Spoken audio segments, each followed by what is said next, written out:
Hola, muy buenos días a todos, ¿cómo están? En esta clase vamos a ver el método de elementos finitos de Galerkin. Entonces, el objetivo de esta clase es entender a grandes rasgos cómo funciona este método numérico, que es muy importante, con muchas aplicaciones para ingeniería y sobre todo para ingeniería mecánica.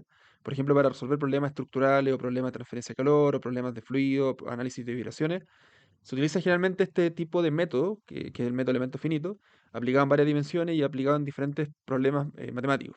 Generalmente todos esos problemas son modelados en base a ecuaciones diferenciales parciales. Entonces, en esta clase, lo que voy a presentar consiste en el método de elementos finitos de Galerkin y vamos a entender cómo funciona a grandes rasgos. O sea, más que nada voy a presentar cómo funciona el método aplicado a una dimensión. Después nosotros podemos aplicar el mismo método aplicado para varias dimensiones, con otro tipo de elementos, otro tipo de formulaciones de elementos y otro tipo de problemas. Podemos aplicar el mismo método a otros problemas. Pero acá, más que nada, vamos a discutir los conceptos a grandes rasgos. Ya que un curso de elementos finitos, un curso de elementos finitos lineales, ya es un curso de posgrado. Y ya a lo mejor otro curso de posgrado sería un curso de cómo solucionar, por ejemplo, ciertos problemas aplicados en un problema en específico. Por ejemplo, solucionar un problema no sé, de plasticidad, un problema de sólidos no lineales, o por ejemplo, problemas de fluido, qué sé yo. Entonces, en este caso nos vamos a enfocar a explicar cómo funciona el método de elementos finitos de Galerkin y después existen muchas variedades, muchas variaciones, pero lo importante es entender a grandes rasgos cómo funciona. Y si nosotros entendemos cómo funciona, nosotros podemos entender cómo utilizar los programas comerciales o programas no comerciales de códigos de elementos finitos que tienen implementaciones para solucionar ecuaciones diferenciales parciales o problemas físicos en varias variables. Entonces acá vamos a ver a grandes rasgos los conceptos importantes.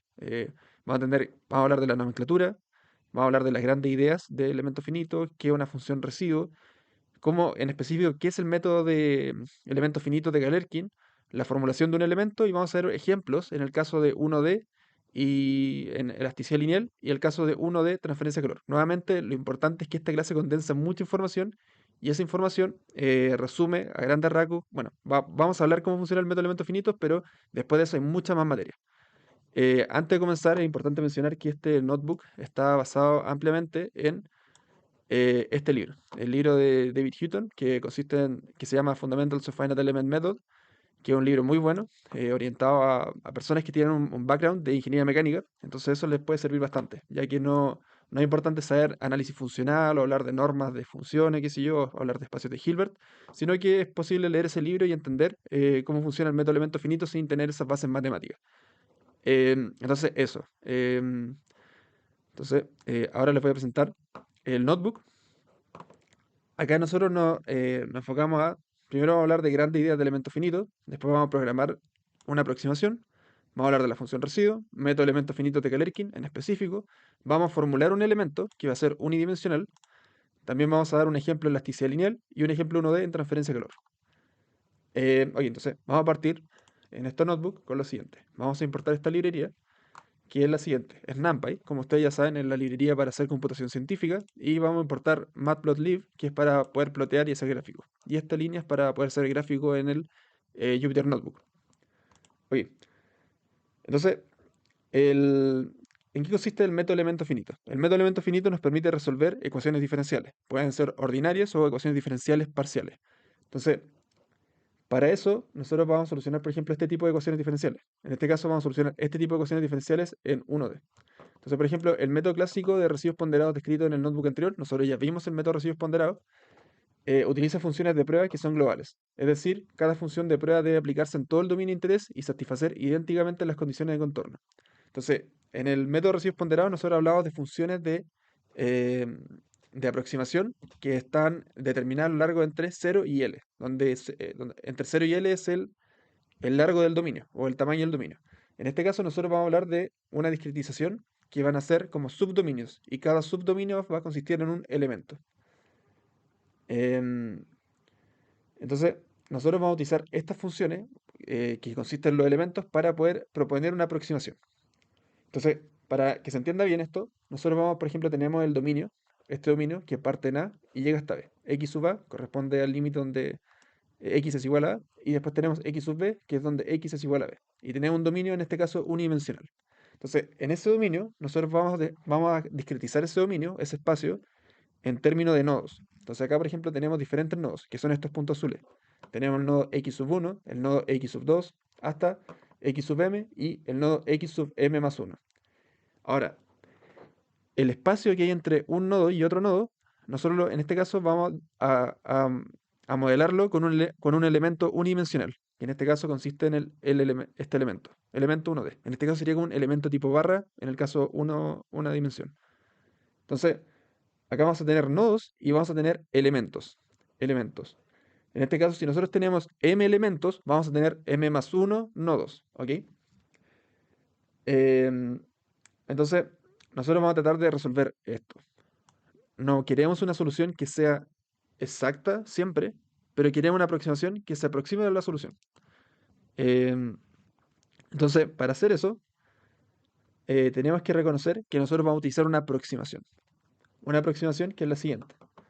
Vamos a decir de que y tilde es nuestra aproximación, no es la solución exacta. Y que esa y tilde se va a hacer igual a la sumatoria de valores nodales multiplicados por estas funciones que son las funciones de forma o funciones de test function o funciones de prueba que nos van a permitir hacer la aproximación. Entonces, hay que entender bien en qué consiste esta aproximación. Primero que nada, nos podemos dar cuenta que i sub i corresponden a los valores nodales de la función. Entonces, por ejemplo, si acá tengo x sub 1, corresponde al nodo 1 de mi discretización, también en ese nodo x sub 1 voy a tener y sub 1. Voy a tener un valor para ese nodo. Como tengo un valor para x, también voy a tener un valor para y.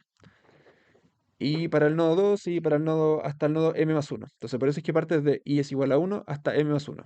Esto es básicamente que la aproximación va a ser una combinación lineal de los valores nodales. Eso es lo que estamos diciendo. Entonces, acá lo que estamos diciendo es que la solución va a ser una combinación lineal de los valores discretos nodales.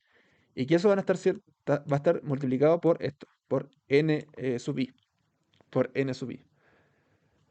Ahora, n sub i corresponde a las funciones de prueba. Acá dice, por ejemplo, las funciones de prueba. En este caso, nosotros podemos encontrar la aproximación de nuestra solución si nosotros conocemos los valores i sub i. Estas van a ser funciones. N sub i van a ser funciones que nos van a permitir hacer la interpolación. ¿Ok? Entonces, estas funciones n sub i van a ser funciones que nos van a permitir hacer la interpolación entre los elementos. Ahora todo esto va a parecer un poco vago, pero vamos a ver en qué consiste. Vamos a mostrar un ejemplo de esta aproximación y de estas funciones de forma. En este caso, que es 1D y van a ser interpolaciones lineales, vamos a decir de que una función de prueba n sub i es distinta a 0 solo en el intervalo x sub i menos 1 menor a x y menor a x sub i más 1. Para ejemplificar su uso se presentan las siguientes funciones lineales de prueba. Entonces, este es el típico caso de las funciones lineales de prueba para, para una dimensión con interpolación lineal. ¿Qué es lo que pasa acá? Solamente entre el nodo, por ejemplo, acá entre el nodo 1 y el nodo 3, esa función de interpolación va a ser distinta a 0. Entre el nodo 1 y nodo 3 va a ser distinta a 0. Entonces acá está el ejemplo. Entre x sub i menos 1 hasta x sub i va a tener este valor. Y entre x sub i y x sub i más 1 va a tener este valor. Y si es que está fuera de ese rango de esos nodos, el valor de la función de prueba va a ser igual a 0. Entonces, de hecho, veamos cómo queda esa función. Vamos a graficar esta función, la función de test. Entonces, acá tenemos algo en Python. Si ustedes quieren, pueden tratar de programar esto, que es básicamente programar qué es lo que representa esta función de prueba. Y acá lo pueden programar. Y esta función de prueba es la siguiente. Es la que está acá. Esta sería una función de prueba. Y esto es lo que se llama como hat function, que es como la función de sombrero, tipo sombrero. Entonces, por ejemplo, en este problema tenemos discretizado el dominio a través de 5 nodos. 5 nodos. Partimos de 0, llegamos hasta 4. Este sería 0, 1, 2, 3, 4. En este caso sería 1, 2, 3, 4. Claro, 5 nodos, exacto. Entonces tenemos 5 nodos y 4 elementos. En este caso, esta sería la representación de una función sombrero. Si nosotros consideramos que tenemos acá un nodo y acá otro nodo. Sería, por ejemplo, pongamos acá sería x sub 0, o voy a poner mejor x sub 2. Acá, en este punto sería x sub 3 ya, y en este punto sería x sub 4. Entonces, esta función de interpolación tiene ciertas propiedades. Tiene ciertas propiedades, porque la gracia de hacer esto es que yo puedo hacer combinaciones lineales de esta función de sombrero.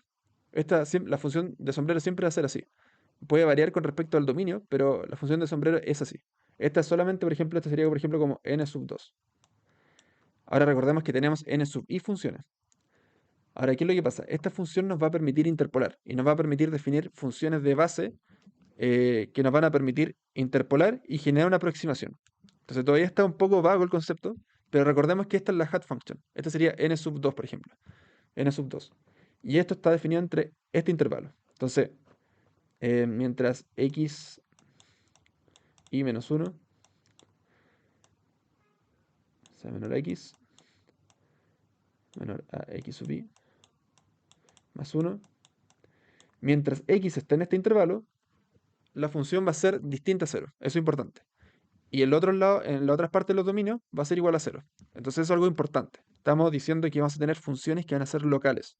Y si es que esas funciones son locales, nos van a permitir definir esa aproximación sin tener que, de manera genérica para cualquier problema, que depende solamente de la discretización del dominio, del espacio y el dominio. Entonces, esa es la función de sombrero. Ahora, ok, eso vimos cuál es la test function, vimos cuál era una de estas funciones. Ahora vamos a decir de que la aproximación es una combinación lineal de esas funciones de forma. Vamos a decir de que la solución es una combinación lineal que está ponderada por estos valores i sub i, que son los valores de esos nodos, multiplicado por estas funciones de forma. Oye, entonces, veamos qué es lo que pasa cuando nosotros colocamos cuando ploteamos cada una de esas funciones de forma. Porque acá tenemos m más 1 funciones de forma. Grafiquémosla y veamos cuáles son esas funciones de forma. Entonces, para hacer eso, vamos a discretizar un dominio entre 0 y 1. Entre x igual a 0 y x es igual a 1. Esta discretización constará de 5 elementos y 6 nodos. ¿Ok? Entonces eso es importante. Esas son palabras claves. Elementos y nodos. Tenemos 5 elementos y 6 nodos. Recordemos que m es la cantidad de elementos y m más 1 corresponde a la cantidad de nodos, por consecuencia, y aquí estamos en el caso 1D. Em, y después de graficar cada una de las funciones de forma, vamos a graficar eh, en qué consiste esa combinación lineal de funciones. Entonces, primero, las funciones de forma. Ahí están las funciones de forma. Yo tengo un dominio discretizado entre 0 y 1 y voy a tener acá 6 funciones de forma, que son estas las que están acá. Cada uno de estos sombreros. Ahora, ¿qué es lo que pasa con estos sombreros? Esto va a definir cuál es mi espacio de aproximación. Una combinación lineal de estas funciones describe mi espacio de mis posibles aproximaciones. Y que cada esa aproximación está ponderada por valores i sub i, que van a ser los valores nodales de la función. Entonces, ahora lo que nosotros vamos a hacer es también darnos cuenta que, por ejemplo, en un intervalo x sub i y x sub i más 1, la aproximación se puede calcular de la siguiente manera. Se puede calcular como la aproximación de i sub x, que es i tilde, va a ser igual a i sub i por la función n sub x en i, más i sub i más 1 por la función n sub x de i más 1. ¿Qué quiere decir eso? Quiere decir de que si nosotros sumamos, hacemos una combinación lineal de estas funciones que tienen esta forma, nosotros nos vamos a dar cuenta de que, por ejemplo, siempre en el intervalo, por ejemplo, entre el nodo i, por ejemplo, acá estamos en el nodo i, y acá estamos en el nodo i más 1. Entonces en el nodo i y en el nodo i más 1 tenemos solamente dos funciones que van a ser distintas a 0. Va a ser esta función verde, y esta función roja, ¿verdad? Entonces vamos a tener de que acá, por ejemplo, esta función acá, la función naranja en este intervalo entre i y i más 1 va a ser igual a 0. La única vez que son distintas a 0 van a ser esta función verde y esta función roja. Y ahora, ¿qué quiere decir esto? ¿Qué quiere decir de que las únicas funciones que estén activas entre i y i más 1 sean estas dos? Significa que, en el fondo, vamos a hacer una interpolación lineal. Vamos a hacer una interpolación lineal entre el valor nodal de acá y el valor nodal de la derecha, de la izquierda y la derecha. Em, entonces, fíjense, solamente la aproximación nosotros la podemos escribir de la siguiente manera, como la que está acá. Nosotros dijimos que la aproximación es la sumatoria de un montón de funciones de forma, pero realmente dentro de un elemento se puede escribir esa aproximación de esta manera, como la que está acá. Se puede escribir así. Entonces, acá a lo mejor tenemos 1000 elementos, pero dentro de un elemento la aproximación se calcula así. Se calcula de esa manera. Es mucho más simple que calcular la sumatoria a lo largo de todo el dominio. ¿Ok? Ahora, ¿se pueden imaginar qué genera una combinación lineal de estas funciones? De estas funciones de forma o de test function. ¿Qué es lo que genera? Entonces, en este caso, bueno, primero reconozcamos que entre i y i más 1, hay solamente dos funciones de forma activa, dos funciones de test activas. Todas las otras funciones van a ser iguales a 0. ¿Qué es lo otro importante? en este caso el delta x, el espaciamiento o el tamaño del elemento, va a ser 0.2. Em, Oye, entonces, ahora, ¿qué es lo que pasa si nosotros sumamos cada una de estas funciones, pero ponderadas por este valor i sub i? Hasta ahora todas estas funciones viven entre 0 y 1. Ahora, ¿qué es lo que pasa si nosotros ponderamos esas funciones por i sub i?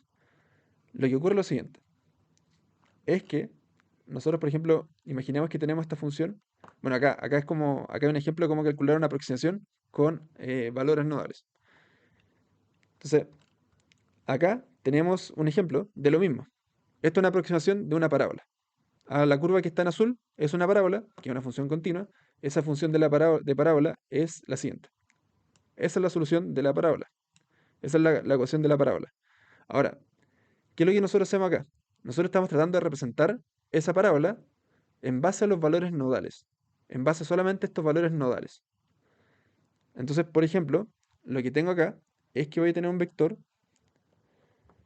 Acá voy a tener un vector que va a ser el valor de i. Y que vamos a tener, ¿cuántos valores vamos a tener acá para hacer esta aproximación? Vamos a tener acá tenemos un nodo, acá tenemos otro nodo, acá tenemos otro nodo, nodo 5, nodo 6. Ok. Entonces, en teoría, este va a ser un vector que va a tener la siguiente forma, que va a ser i sub 1, i sub 2, i sub 3, hasta punto punto, i sub 6, ¿verdad? Ok, entonces tenemos un valor, un vector que tiene esta forma. Ahora, este vector que contiene los valores nodales, por ejemplo, en este caso, si yo coloco estos valores nodales en esa aproximación, que yo dije que era y tilde es igual a la sumatoria de m más 1 de i es igual a 1 de i sub i por estas funciones de forma n sub i. Nosotros ya vimos las funciones de forma anteriormente. ¿Cuáles eran? Eran puros sombreros mexicanos. Y en este caso, si nosotros colocamos estos valores nodales en esta ecuación, en este i tilde, lo que nosotros vamos a graficar es lo que está acá. Esta función por tramo, segmentada por tramo, como esta función por parte. Entonces, ¿qué es lo importante de esto? Lo importante de esto es que nosotros estamos generando una aproximación de una parábola, estamos generando una aproximación de una parábola al conocer si nosotros decimos cuáles son los valores de i1, i2, i3 hasta i6, definimos este vector, se va a graficar esta función. Se va a graficar esta función. Entonces estamos llevando, por decirlo como, estamos llevando la función y la estamos representando a través de un vector. Y los valores nodales, por ejemplo, los valores intermedios entre el nodo 2 y el nodo 3 se interpolan de manera lineal. Eso es lo que hacen las funciones de sombrero. Van a hacer una interpolación lineal entre los nodos. Entonces, ¿qué es lo importante de esto? Hasta ahora no hemos visto cómo generar, qué es lo que representa esta aproximación de primer orden. Nosotros podemos tener aproximaciones más complejas, que son combinaciones lineales, pero ya a lo mejor parábolas o cosas por el estilo. En este caso son funciones lineales por tramos. Entonces, si nosotros escribimos esta función de esta manera, esto es lo que representa. Esto es lo que representa. Entonces, cuando nosotros llevamos este problema a una ecuación diferencial, el problema es el siguiente. El problema es, ok, nosotros en este caso conocíamos los valores nodales de i. Cuando nosotros resolvemos un problema que va a ser una ecuación diferencial lineal, vamos a llegar a algo como esto, que va a ser una matriz K por ese vector, el vector que tenemos acá, que son esos valores incógnitas, que van a ser incógnitas porque queremos encontrar la solución, queremos encontrar cuál es la curva que aproxima esa solución de la ecuación diferencial, y esto va a ser igual a un vector, a un vector f. Y esto corresponde a un sistema de ecuación lineal. Y con el método elemento finito, nosotros vamos a encontrar estos valores i sub i, que van a definir cuáles van a ser los valores de mi aproximación. Entonces, nuevamente, si yo digo cuáles son los valores nodales, la aproximación de elemento finito me va a decir que va a generar una aproximación por funciones por tramo, que van a ser estas, funciones lineales. No necesariamente tienen que ser lineales, también podrían ser cuadráticas, podrían ser de mayor orden, podrían estar en 2D, en 3D, pero el concepto es el mismo. Son interpolaciones nodales. Mientras mayor sea el orden de las interpolaciones nodales, mejor va a ser la, la exactitud o la precisión del método. Em, pero ese es el concepto. El concepto es que yo tengo una aproximación, que es la que tengo acá, voy a tener funciones de interpolación, que van a ser las funciones n sub i, y voy a tener valores nodales. valores nodales del campo que quiero solucionar. En este caso, y de la función i. Pero i corresponde a un vector. Este i sub i corresponde a esta información.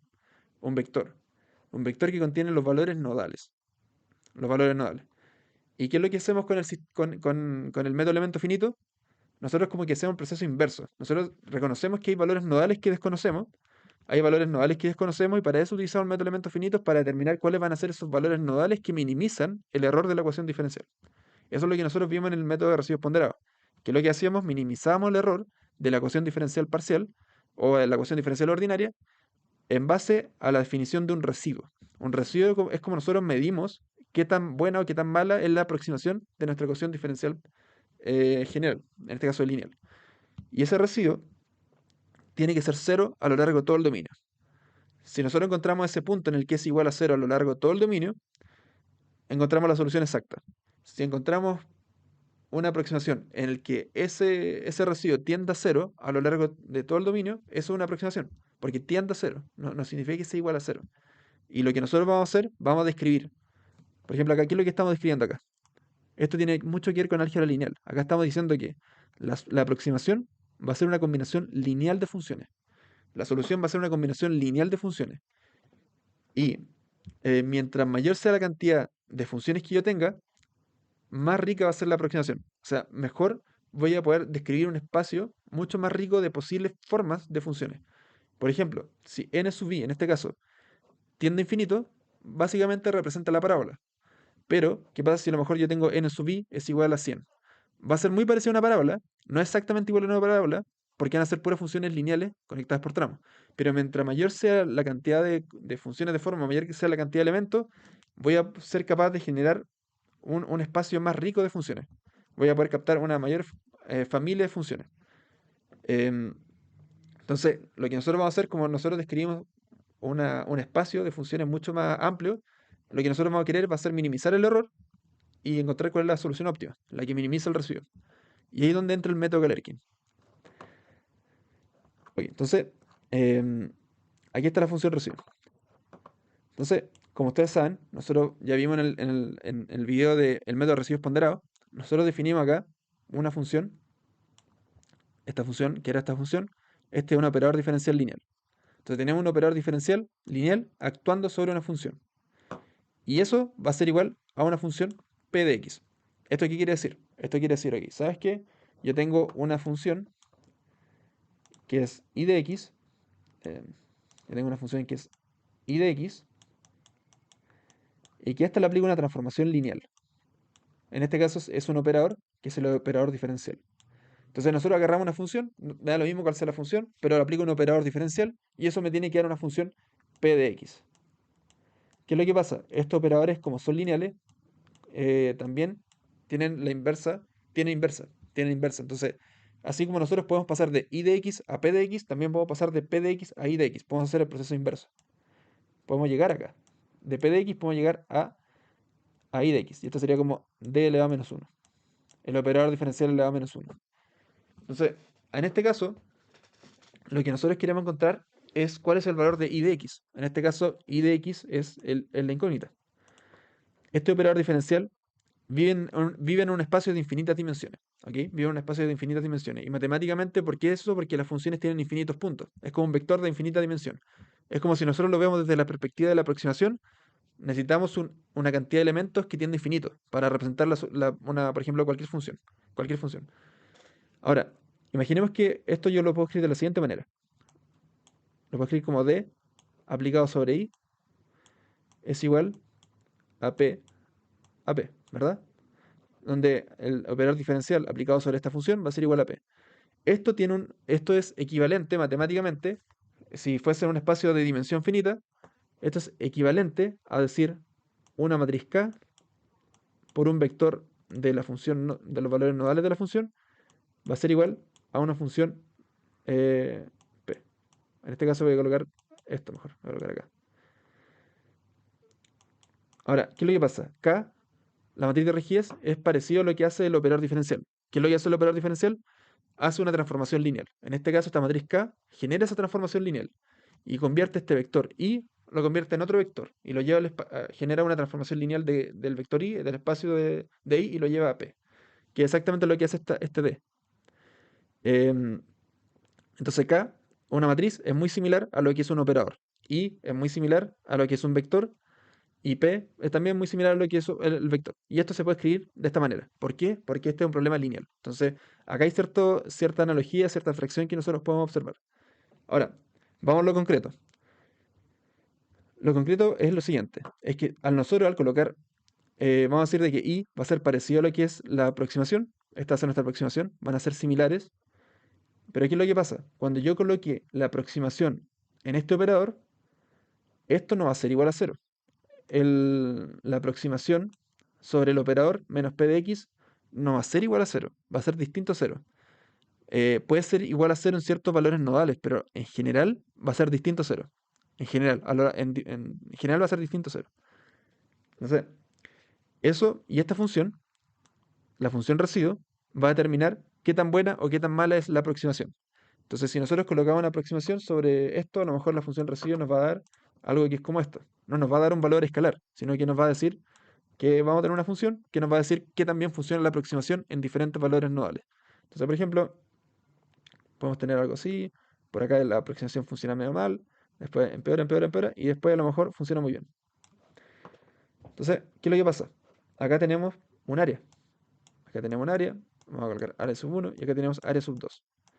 ¿Qué es lo que nosotros quisiéramos obtener? Quisiéramos obtener de que a lo mejor estas áreas queremos minimizar esa área. Queremos hacer de que el residuo, que es esta función la que está acá, la función residuo, y acá tenemos x, que la solución o la aproximación que nosotros encontremos haga que esta curva esté lo más pegado a cero. Lo más pegado a cero posible. Y acá recordemos que acá estamos en cero. Si estamos lo más pegado a cero, significa que el error se va a parecer mucho más a la aproximación. O sea, se va a parecer mucho más a la solución exacta del problema. Y eso es lo que nosotros queremos encontrar. Queremos minimizar estas áreas. Hay diferentes métodos de minimizar el residuo. En este caso, podemos entenderlo de esta manera. Cómo llevar esta curva a cero. Recordemos que es una función y queremos que esa función esté lo más acotada posible. Em, entonces, ahí es donde viene el concepto de minimizar el residuo. Ahora, el método de residuos ponderados nos permite hacer eso. Nos permite minimizar el residuo en base a lo que tenemos acá. Al integrar la función residuo por funciones de peso a lo largo del dominio, y eso al decir que tiene que ser igual a cero. Ahí estamos forzando de que el residuo se vaya a cero, en base a funciones que van a ponderar. Y para solucionar este problema, recordemos que tenemos m nodos. Si tenemos m incógnitas, que son los valores nodales, necesitamos m ecuaciones. Entonces, nosotros definimos la aproximación, acá tenemos m más 1 nodos, y acá tenemos que sacar m más 1 ecuaciones, de estas ecuaciones, del residuo ponderado. Y esas ecuaciones dicen, ok, quiero que mis valores nodales minimicen el residuo, en un sentido ponderado. Eso es lo que vamos a decir, queremos minimizar el residuo en un sentido ponderado. Ahora, si nosotros cambiamos esta función em, que nos va a permitir ponderar y obtener ese sistema de ecuación, y utilizamos, por ejemplo, si utilizamos que la función de forma es igual a la función de prueba, eso consiste en el método elemento finito, o mejor, perdón, eso consiste en el método Galerkin. Eso consiste en el método de Galerkin. Si nosotros decimos que esas funciones, si utilizamos el método de residuos ponderados y decimos que esas funciones de peso, que estas funciones W sub i son igual a las funciones de prueba de nuestra aproximación, eso es el método de Galerkin. Esa es la definición del método de Galerkin. Entonces, el método de Galerkin es cuando se utiliza la función de prueba como función de peso. Esto tiene propiedades muy importantes, como el residuo será ortogonal a las funciones de base. Es decir, la aproximación que se obtiene es la mejor que se podría obtener con las funciones de base que escogimos. Esto quiere decir que la aproximación obtenida es la mejor en un sentido L2, con respecto a la norma L2 de funciones. Acá también ustedes pueden revisar que hay ciertas propiedades, por ejemplo, es importante reconocer las propiedades del método Galerkin, como la ortogonalidad o el lema de SEA. El lema de SEA demuestra la optimalidad de la solución del método elemento finito, o el método Galerkin, para problemas que sean lineales. Y básicamente la idea consiste en lo siguiente.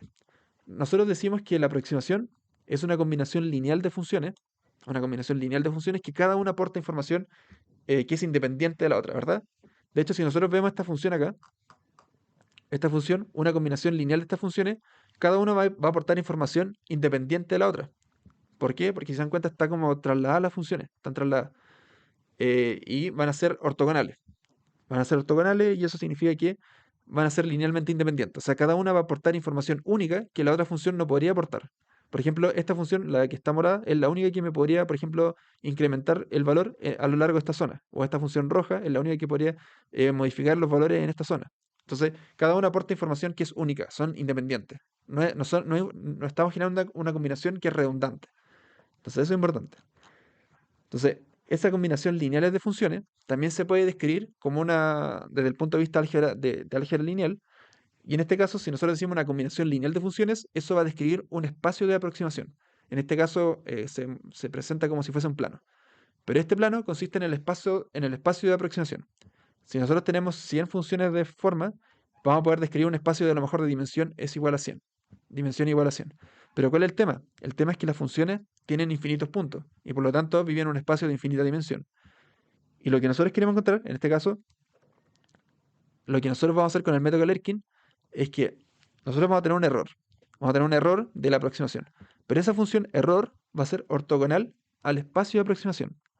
¿Qué significa que el residuo sea ortogonal al espacio de aproximación? Significa que la aproximación que nosotros obtuvimos es la mejor que pudimos haber obtenido en este espacio, porque es la que se encuentra más cercana y la que minimiza esta distancia, la que minimiza la distancia del residuo. Entonces, en el fondo estamos diciendo, dentro de las posibles combinaciones lineales de funciones que viven en este espacio de aproximación, la solución que nosotros encontramos es la que es ortogonal al error, es la que es ortogonal. Y eso quiere decir de que estamos minimizando el tamaño de ese vector del residuo, es el que presenta el menor residuo. Y eso también lo habla el tema de la norma de C, o sea, el lema de C y qué sé yo. Entonces, ese es el concepto. Estamos minimizando, vamos a decir de que la función residuo va a ser ortogonal al espacio de la función de aproximaciones. Y por eso es que escoger esta función, doble de sub i, que sea las funciones de prueba, tiene una propiedad tan importante. Ok, entonces, ahora vamos a ver cómo se formula esto matemáticamente. Ahora vamos a mezclar la aproximación más el método de elementos finitos. Si bien va a ser bastante rápido como lo estoy presentando, lo invito a leer esto en más detalle y también a leer el libro Fundamentals of Finite Element Method de David Hutton, que pueden encontrar bastante material más detallado ahí. Pero la idea es la siguiente. Tenemos la aproximación, ok, la famosa aproximación, que es una combinación lineal de funciones de prueba. Ok, después, ¿cuál es el segundo paso? El segundo paso es definir, voy a hacer un poco zoom, el segundo paso eh, es definir la función residuo. Esta es la función residuo. Acá pusimos la aproximación en la función residuo de la ecuación diferencial que vimos al inicio, que era esta. Era esta, ¿verdad? Entonces colocamos esta aproximación acá. ¿Qué quiere decir esta notación? Primero que nada, sabemos de que la función residuo va a depender de x, pero al colocar la aproximación, también esa función residuo va a estar sujeta a los valores nodales i sub i, que son los valores que queremos encontrar. Entonces, tenemos una función residuo que va a depender de x, pero también va a estar condicionada a los valores i sub i, a los valores nodales. Entonces, acá está, ahí está matemática, ahí está la expresión matemática, ahí ya está un poco más desarrollada. Y después, ¿qué es lo que hacemos? Después lo que hacemos es utilizar el método Galerkin. Tenemos el residuo y ahora utilizamos la integral de las funciones con respecto a estas funciones de prueba. Entonces tenemos el residuo multiplicado por estas funciones de prueba. Matemáticamente esto representa lo siguiente. Esto representa que esta operación representa el producto interno entre, entre esta función de, de forma, nj, coma, el residuo. Acá también no voy a entrar en mucho detalle esto, porque es importante entender más de álgebra lineal. Y estamos diciendo que esto, vamos a forzarlo que sea igual a cero. Vamos a forzar de que esto sea igual a cero.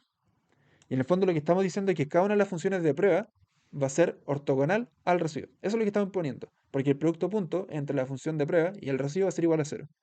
Entonces estamos forzando a que pase eso, y que pase eso para cada una de las funciones de forma. Y si es que hacemos de que eso se cumpla, en el fondo la solución que vamos a encontrar va a ser la que va a ser ortogonal al residuo, a lo que estamos viendo anteriormente. Si cada una de las funciones de forma, que son estas, van a ser ortogonales a este residuo. Oye, entonces, acá está eso, ahí está el método Galerkin, este es el método Galerkin, y después estamos diciendo acá lo mismo, pero ya un poco más desarrollado. Y que esto se tiene que cumplir para j igual a 1 hasta m más 1. Y así nosotros llegamos al sistema de ecuaciones lineales. Después, como observamos anteriormente, solo dos funciones de pruebas son distintas de cero en el interior de un elemento. Palabra clave. Y dentro de este intervalo entre xj y xj más 1, solo dos funciones van a ser distintas de cero. Entonces, acá tenemos el método Galerkin, y el método Galerkin va a ser igual a esto, la función de prueba, multiplicado por la segunda derivada de lo que tenemos acá. Ahí tenemos la aproximación dentro de un elemento. Y también fíjense acá los límites de integración. Acá tenemos que integrar solamente entre j y j más 1, que es el dominio de un elemento. No tenemos que integrar a lo largo todo el dominio del problema. Tenemos que integrar solamente dentro de ese subdominio, que es el dominio del elemento. Y acá también tenemos j es igual a 1 hasta m más 1. Okay. Entonces, si nosotros resolvemos esto y obtenemos las ecuaciones, obtenemos esto, acá obtenemos m más 1 ecuaciones, vamos a llegar a esto. K por I es igual a F. ¿Por qué llega a un sistema de ecuación lineal? Porque nosotros dijimos que el problema es una ecuación diferencial lineal y la solución es una combinación lineal de funciones. Entonces, por consecuencia, todo es lineal. Y lo que nosotros queremos encontrar es un vector. ¿Y cómo encontramos un problema que es estrictamente lineal y queremos encontrar un vector? Vamos a llegar a un sistema de ecuación lineal sí o sí. En este caso, K es la matriz de rigidez. Generalmente se dice matriz de rigidez. El vector I corresponde al vector de desplazamiento nodales. Bueno, en este caso corresponde más que nada al valor de las funciones nodales. Yo le puse desplazamiento acá. Y F corresponde al vector de fuerza. Acá tienen estos valores porque acá se hace la analogía con el caso de elasticidad, con el problema de elasticidad. Ok, entonces conocemos de que esto va a ser igual a K por I es igual a F. Entonces acá nosotros podemos hacer lo siguiente. Podemos hacer la formulación de un elemento.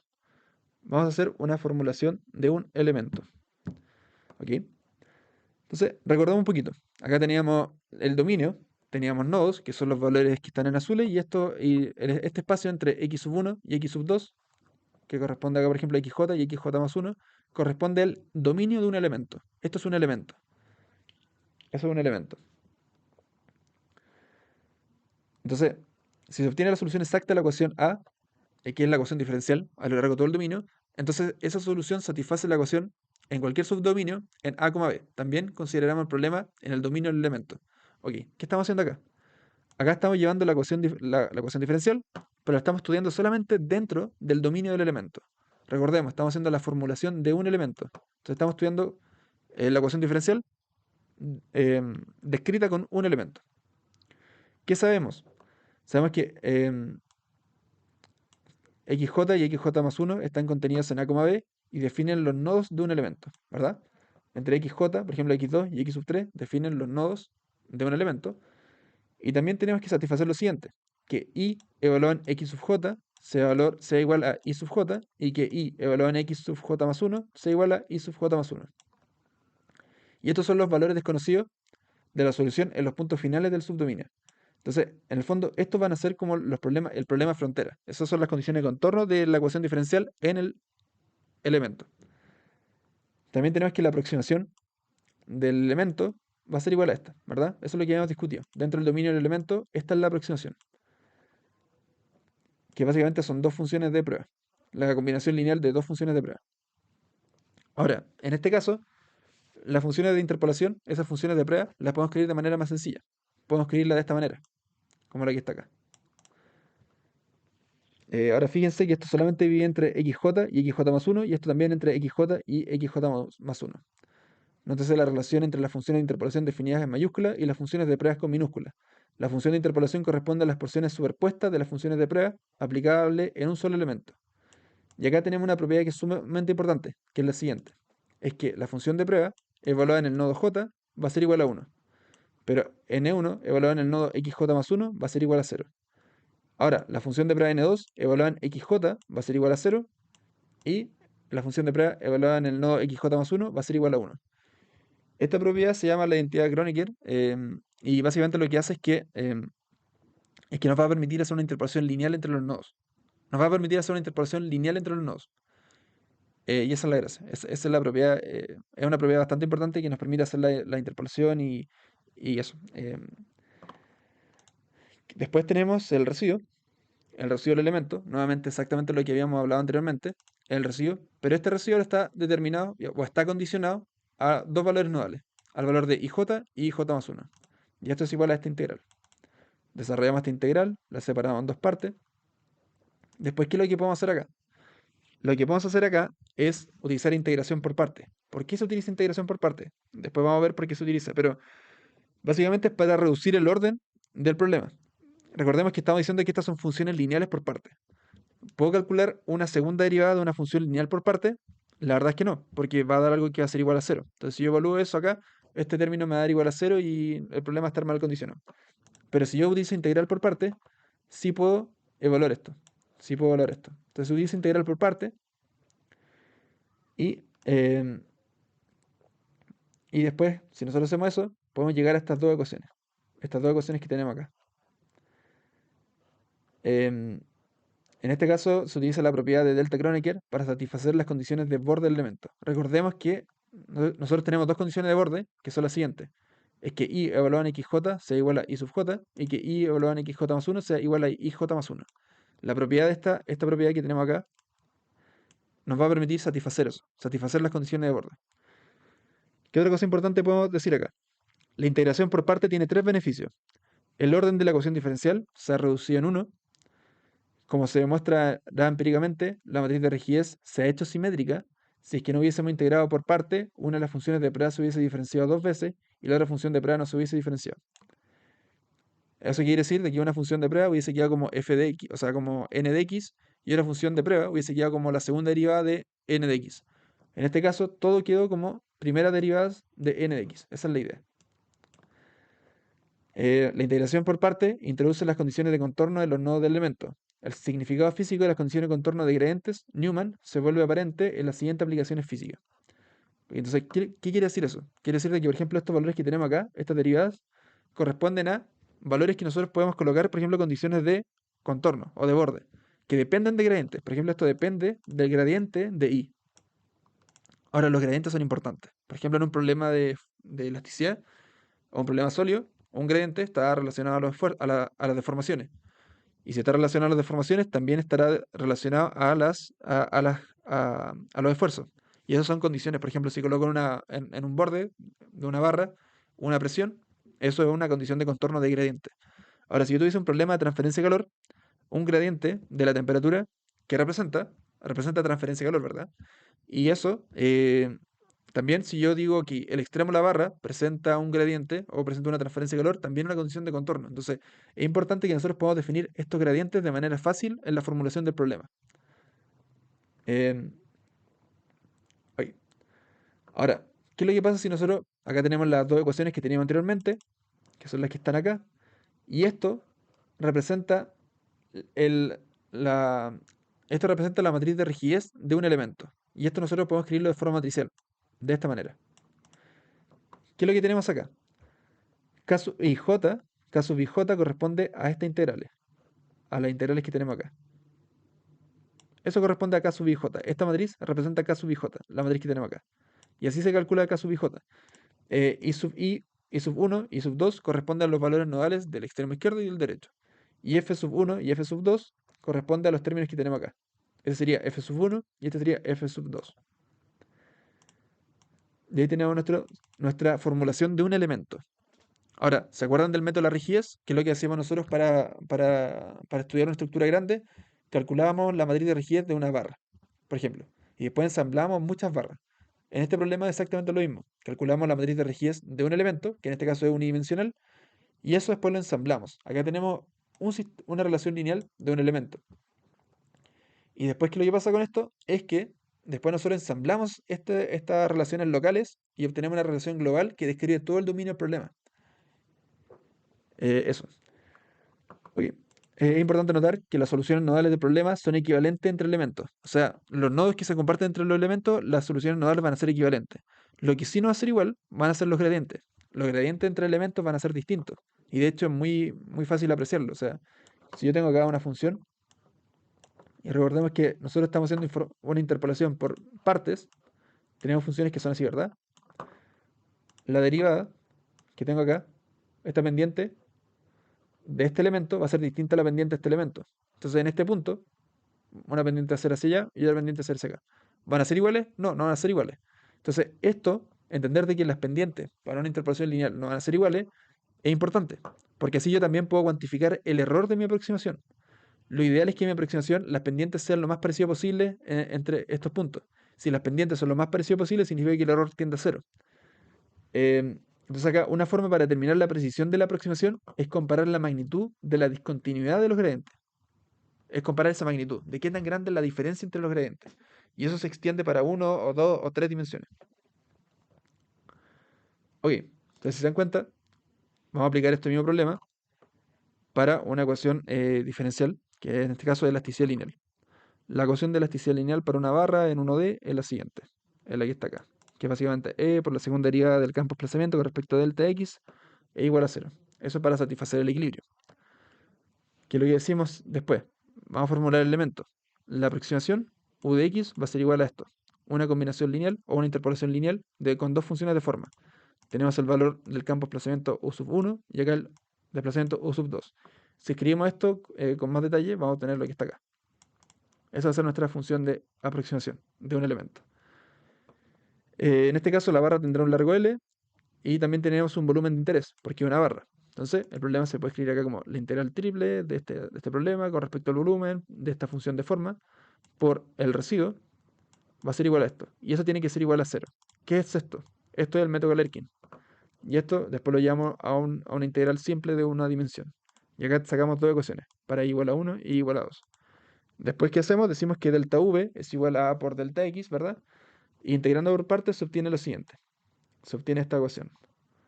Al evaluar la aproximación, se obtiene que estas ecuaciones. Y acá hay algo importante. Acá tenemos menos a por e por la derivada de u con respecto a delta x. De u con respecto a delta x, que es, eso es deformación, ¿verdad? Y e por la deformación es igual a esfuerzo. Así que es lo importante acá. Si se dan cuenta, acá tenemos la parte de la matriz. Esto corresponde a matriz de rigidez. Eso es lo que teníamos en el caso anterior, en la formulación del elemento 1D. Pero lo que tenemos acá es la condición de contorno. Acá pasamos de u delta x, lo escribimos en términos de las deformaciones y ahora lo escribimos en términos de los esfuerzos. Entonces, eso tiene que ver con los esfuerzos nodales. Y lo mismo pasa para la siguiente ecuación. Lo mismo pasa para esta. Entonces, se puede observar que el lado izquierdo contiene términos relacionados a la rigidez. Acá tenemos solamente términos relacionados a la rigidez. Y el lado derecho tiene que ver con fuerzas nodales. El lado derecho tiene que ver con fuerzas nodales porque acá está el esfuerzo. Ahí está el esfuerzo por área. Esfuerzo por área, son fuerzas nodales. Ya que sigma, bueno, en este caso sigma por A es igual a F. Acá lo escribí al revés, pero se entiende. Esta ecuación la podemos llevar a su formato matricial, en el que tenemos A por E y la integral de esta matriz de rigidez, que es lo que tenemos acá, multiplicado por estos valores nodales que desconocemos, que es cuánto se desplaza cada nodo, y esto va a ser igual a las fuerzas nodales. Y esto se parece muchísimo a lo que nosotros ya hemos visto anteriormente, para el método de la rigidez. Y aquí llegamos. Después llegamos a que A por E dividido en L es igual a esto. Por U sub 1 y U sub 2. Y acá tenemos F1, F2. ¿Qué es esto? Esto es la matriz de rigidez de un elemento spring en 1D, un elemento resorte en una dimensión. Y de hecho, acá nosotros podemos ver eso en la diapositiva. Ahí lo pueden ver, pero nosotros ya lo vimos en el PPT de la estructura. Y nosotros llegamos a esa misma ecuación utilizando el método elemento finito. Ahora, ¿qué pasa si hacemos este mismo problema para varias dimensiones? Y ahí es cuando llegamos a la matriz de rigidez del elemento triangular, la matriz de rigidez del elemento cuadrilátero, hexaédrico, tetraédrico, de primer orden, segundo orden. Entonces, todo lo que estamos viendo ahora matemáticamente es equivalente ya cuando hacemos con funciones de interpolaciones que son más complejas. Nosotros no vamos a ver eso porque hay que ver ya cuadratura gaussiana, el jacobiano y hay que ver otras cosas como otras cosas más avanzadas o las funciones de Lagrange para interpolar en mayor orden. Entonces, eso no lo vamos a discutir ahora, sino que más que nada entender cómo funciona el método. Lo importante es que con el método elemento finito vamos a llegar a matrices de rigidez, y esas matrices de rigidez después se ensamblan. Y al ensamblarla y solucionar un sistema de ecuación lineal, nosotros solucionamos la ecuación diferencial. Y en el fondo, ¿qué es lo que hacemos? Agarramos un problema, una ecuación diferencial lineal, y la convertimos en un sistema de ecuación lineal al utilizar el método elemento finito. Eso es lo que hacemos. Después tenemos un problema en 1D de transferencia de calor, que es el siguiente. Tenemos acá una barra, entra un calor Q sub X, esta barra es adiabático, no tiene transferencia de calor con respecto a acá está adiabático con respecto radialmente con respecto a este cable o esta barra, y tenemos un flujo de calor de salida en X sub B. También tenemos una fuente de generación de calor, y a esa fuente de generación de calor la vamos a llamar Q. Entonces, por ahora solo nos interesa la conducción de calor en estado estacionario. La variación de la temperatura con respecto al tiempo, vamos a decir que es igual a cero. Si nosotros quisiéramos solucionar esa ecuación, tenemos que solucionar una ecuación que, si no me equivoco, es hiperbólica, ya cuando esta ecuación es distinta a cero.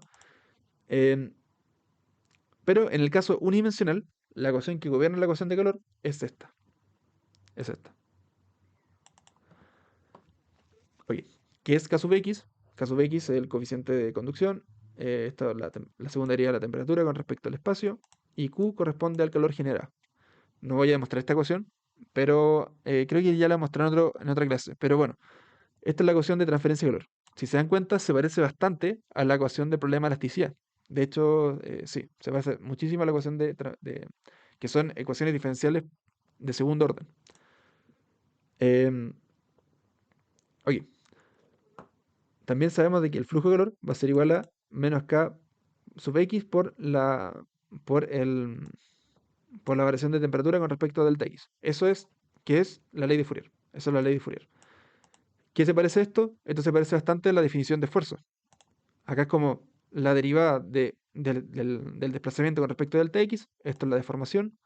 La deformación por el módulo de elasticidad es igual a un flujo de fuerza. O como es igual al esfuerzo. Y esto es bastante similar. Em, ok, ¿qué hacemos? Exactamente lo mismo que hicimos anteriormente. La temperatura es igual a una interpolación lineal de los valores nodales. Listo. Después, ¿qué hacemos? Método Galerkin. Tenemos la integral de un elemento. Esto es el residuo. Acá está la aproximación. Y acá está la función de prueba para decir de qué es para utilizar el método Galerkin. Esto es el método Galerkin. ¿Qué se hace? Se integra por partes. Después se integra por partes para reducir el orden de la ecuación en un orden menos. Se desarrolla. Después tenemos la ecuación que está acá. Y acá llegamos a nuestra formulación del elemento. Y esto lo podemos escribir de forma matricial. Esto lo podemos escribir de forma matricial. Lo podemos escribir como una matriz K, donde K es la matriz de conductividad o rigidez por el vector de valores nodales de temperatura. Va a ser igual a un vector F, que tiene que ver con el calor generado o las fuerzas nodales, y otro vector que también tiene que ver con fuerzas, pero en este caso van a ser por el calor de transferencia de calor. ¿Ok? Entonces este va a ser el calor generado por transferencia de calor.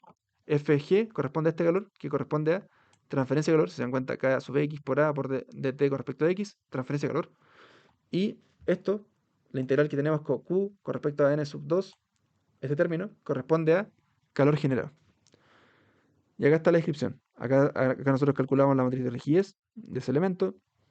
Y acá tenemos los valores de F sub Q1, que corresponden a los valores de términos de fuerza generados por calor generado. Y acá está. Acá tenemos la matriz de rigidez. Si se dan cuenta, llegamos a algo muy parecido al caso de elasticidad lineal. En este caso es como un elemento spring o resorte, pero para transferencia de calor. Y acá tenemos el calor generado, así calculamos el calor generado, Q por A por L dividido en 2. Esto es. Y acá tenemos, por ejemplo, el calor acá tenemos la parte por transferencia de calor. Estas son las condiciones de contorno de transferencia de calor. Esto es como cuando nosotros aplicamos fuerza en un nodo. Acá nosotros podemos aplicar un, un flujo de calor. Y esto es igual al área por ese flujo. Em, ok, entonces acá hay un ejemplo. Acá hay un ejemplo, y este ejemplo lo dejo para que traten de resolverlo. Y consiste en lo siguiente. Yo les voy a explicar a grandes rasgos. Está la solución acá en el notebook, pero acá traten de resolverlo para ver si es que pueden entender este método. Cualquier detalle lo pueden revisar en el notebook. Acá está toda la información, está la solución. Y también pueden revisar este libro que es buenísimo, que gran parte del notebook está basado en eso. Y acá tenemos el siguiente problema. Una varilla circular, representada en la siguiente figura, tiene un diámetro exterior de 60 milímetros, una longitud de 1 metro, y está perfectamente aislada en su circunferencia. La mitad izquierda del cilindro es de aluminio, para el cual tiene un cierto coeficiente de transferencia de calor, y la mitad derecha tiene otro coeficiente. El extremo derecho del cilindro se mantiene a una temperatura de 80 grados, mientras que el extremo izquierdo se somete a una tasa de entrada de calor igual a 4000 watts por metro cuadrado. Entonces acá, ¿qué es lo que se hace? Em, Acá lo que quiero que hagan es que hagan la solución de este problema utilizando elementos que tenemos acá. Acá tenemos la formulación del elemento. Ahí tenemos la formulación del elemento. Acá tenemos las condiciones de contorno y las condiciones iniciales. La temperatura igual a 80 grados y el flujo de calor en el extremo derecho. Em, y acá está la implementación. Acá también, si quieren practicar cómo trabajar con clase, acá esto es importante, sobre todo en el método de elementos finitos, que es importante estructurar la información. Es importante crear una estructura en la que nosotros digamos, ¿cuál es la malla? ¿Cuál es la malla? ¿Cuáles son los elementos? ¿Cuáles son los valores nodales? ¿Qué tipo de elementos voy a ocupar? ¿Qué tipo de interpolación voy a utilizar? Entonces, siempre los programas de elementos finitos generalmente están orientados a objetos y los que permiten, como decir, cuál va a ser el tipo de elemento, cuál va a ser el tipo de malla, cuál vamos a hacer la discretización realizada, etcétera, etcétera. Entonces, en este caso hago una pequeña clase que me permite ordenar un poco la información y ordeno, por ejemplo, una clase diciendo que en una clase voy a guardar la información de un elemento. Voy a crear elementos, objetos tipo elementos. Y esos elementos van a tener diferente información. Por ejemplo, van a tener cuáles son los índices, cuáles van a ser los nodos que va a conectar ese elemento. Entonces ahí está self.nodes. Y esto corresponde a un vector que contiene la información de enteros. Le dice, conecto el nodo 2 con el nodo 3. Esta es una matriz de enteros, un vector de enteros, perdón. Un vector de enteros que me dice qué nodo conecto con cuál, que van a ser valores enteros. Después de tener, por ejemplo, matprop, que corresponde a valores que ya son físicos y geométricos. Caso Becky, un parámetro físico, y estos son valores geométricos de ese elemento. Después, ¿qué más puedo agregar? Después, por ejemplo, acá tengo una función, string, que básicamente si yo coloco print ese elemento, va a aparecer, se va a imprimir la información del elemento. Va a imprimir esto. Va a imprimir cuáles van a ser los nodos, cuál es el caso X, el área y el largo. Y además tengo acá una rutina, que es k-mat, que permite calcular la matriz de rigidez de ese elemento, que es la que está acá. Básicamente, caso mat es esto. Va a calcular esa matriz de rigidez. Ok. Después de esto, tenemos. Después de esto tenemos, ¿qué tenemos acá? Y después acá tenemos la solución. Entonces acá hay una clase de elementos que se crea para ordenar un poco la información de un elemento, porque si se dan cuenta, ¿qué información tiene un elemento? Un elemento tiene la información de los nodos, las propiedades de ese elemento, y además tenemos, por ejemplo, la información de la matriz de rigidez de ese elemento en particular. En este caso, si se dan cuenta, vamos a tener elementos que tienen diferentes tipos de propiedades. Vamos a tener un elemento que tiene propiedades de aluminio y otro de propiedades de cobre, y por lo tanto diferentes matrices de rigidez. Acá está el ejemplo de cómo solucionar esto. Esto lo pueden revisar en más detalle, pero acá básicamente se hace el ensamblaje de la matriz de rigidez del problema, se aplica la condición de contorno y se soluciona. Y la solución, en este caso, es la siguiente. Es la que está acá. Esta es la solución y la distribución de temperatura. En este caso, la solución obtenida por elemento finito con la solución analítica del problema es exacta. Esta es la solución analítica y es la solución que se obtiene con 4 elementos. Generalmente esto es muy raro que ocurra, pero esto ocurre porque el problema es sencillo. Entonces, como el problema es sencillo, justo coincide de que el espacio de las posibles soluciones captura un residuo en el que el residuo es igual a cero a lo largo de todo el dominio. Entonces, eso es importante considerarlo. Em, Así que eso. Nuevamente les recomiendo revisar este libro. Tiene bastante información. Lo único malo es que está en inglés. Yo acá traté de resumir conceptos importantes que si bien hay que entrar a leer en más detalle cada una de las ecuaciones y ver cómo se formula todo esto, pero en esto trato de explicar lo importante del método elemento finito. Si ustedes ya entendieron esto, después es cosa de extender esto mismo y entender cómo funciona por dentro el método elemento finito y con esto tienen mejor propiedad al momento de utilizar un software, por ejemplo como ANSYS o SolidWorks o Inventor o Fusion o cualquier código de elemento finito que sea el que esté de moda en este momento. Entonces eso, independiente del código de elemento finito, lo importante es que ustedes entiendan lo que está pasando dentro del código. Y esto es lo que ocurre dentro del código matemáticamente. Esto es lo que es el método de Galerkin. Esto es el método Galerkin. Después ya cuando metemos ya funciones de forma de varias variables, eh, funciones de forma en varias dimensiones, como triángulo, hexaedro, ya eso es otro tipo de problema. Y después nosotros podemos hablar de problemas no lineales, en los que hay que linealizar esas ecuaciones diferenciales y llevarlo a unas ecuaciones diferenciales que sean lineales como como el método Newton-Raphson. Nosotros ya, ¿qué hacíamos con el método Newton-Raphson? Agarrábamos sistemas de ecuaciones no lineales, los linealizábamos, iterábamos varias veces y, y solucionábamos el problema. Y con el método elemento finito se hace algo similar. ¿Qué es lo que se hace? Se linealiza. Cuando se linealiza y tenemos el problema lineal, se utiliza el método elemento finito y eso se itera varias veces y se obtiene una aproximación del problema. Eso a grandes rasgos. Grandes rasgos. Así que eso, con eso termino este video que corresponde al método de elementos finitos de Galerkin.